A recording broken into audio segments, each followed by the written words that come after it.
Olá, quero saudar a todos com a paz do Senhor. E no vídeo de hoje eu gostaria de falar com vocês de um assunto que é bastante atual e tem tomado conta de muitas igrejas, a questão da prosperidade. Muitos dos cristãos que se levantam hoje em dia, sejam eles simples membros de igreja ou até mesmo grandes líderes, eles creem que se nós somos verdadeiramente cristãos e filhos de Deus, então o Senhor tem a obrigação de fazer com que a nossa vida prospere, tanto financeiramente quanto espiritualmente. Em outras palavras, a mensagem que eles procuram passar é a seguinte: se você está mal, se você está passando por luta, se você está passando por aflições, é sinal que há algo de errado com você.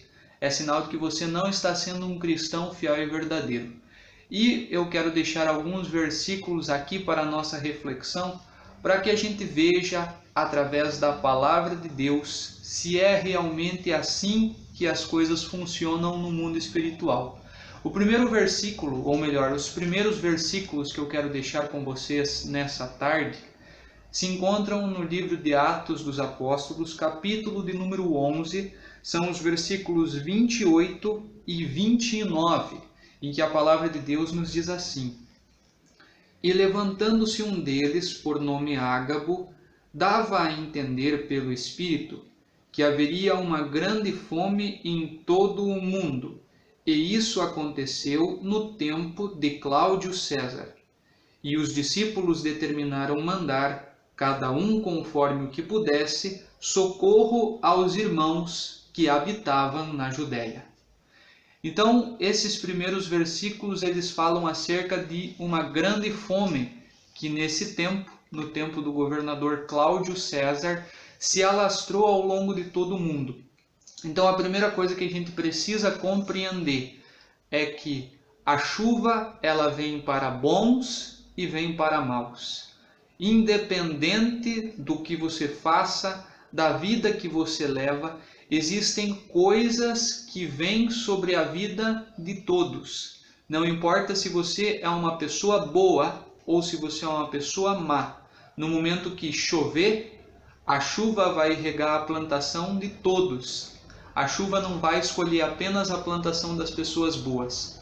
No momento que vir a tormenta ou qualquer coisa ruim, essa tormenta vai se alastrar num local geral. A tormenta não vai escolher apenas a casa ou a família da pessoa que é ruim. Ela vai atacar todos. Então a gente precisa ter essa consciência. Enquanto nós estamos nesse mundo, nós estamos sujeitos a tudo aquilo que acontecer nesse mundo. E outros versículos que eu gostaria de deixar juntamente com vocês falam exatamente acerca da coleta que foi realizada para os irmãos da Judéia, conforme foi dito no versículo de Atos dos Apóstolos que a gente leu.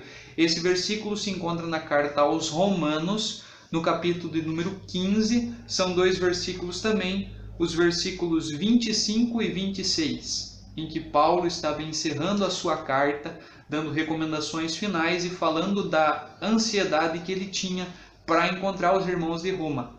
Então, num desses versículos, nessa passagem específica, ele fala o seguinte: Mas agora vou a Jerusalém para ministrar aos santos, porque pareceu bem a Macedônia e a Acaia fazerem uma coleta para os pobres dentre os santos que estão em Jerusalém.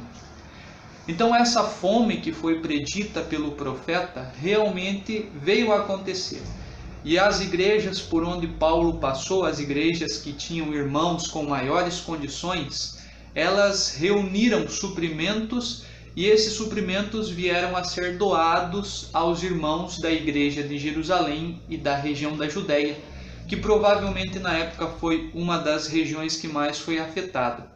Então, a gente percebe aqui que Paulo fala acerca desses alimentos, desses suprimentos que foram coletados, e ele fala que vai passar por Jerusalém antes de ir a Roma, a fim de levar essas coletas aos irmãos necessitados. E eu quero que você atente para a palavra que foi colocada no versículo especificamente, porque ele fala assim: porque pareceu bem a Macedônia e a Acaia fazerem uma coleta para os pobres dentre os santos que estão em Jerusalém. Então o próprio apóstolo Paulo falou que dentre os santos, ou seja, dentre os irmãos, dentre os homens e as mulheres que serviam fielmente a Deus, havia pessoas pobres. A gente precisa ter essa consciência de que nem só de ricos é feita a igreja, nem só os abastados são filhos de Deus.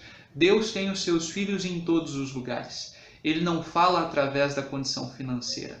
A prova de que nós somos filhos e escolhidos de Deus não está no nosso bolso, mas sim dentro do nosso coração.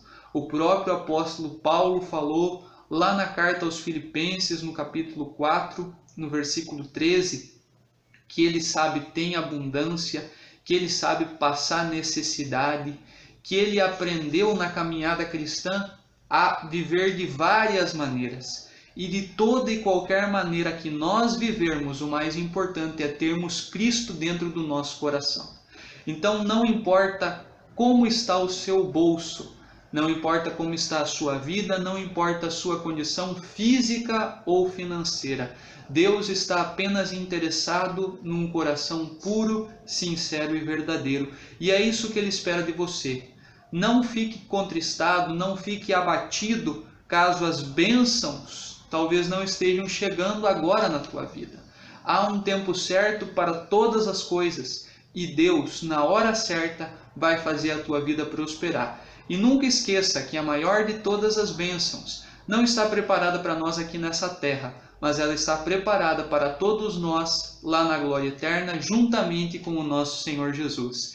Que Deus abençoe a todos vocês, um forte abraço e até a próxima.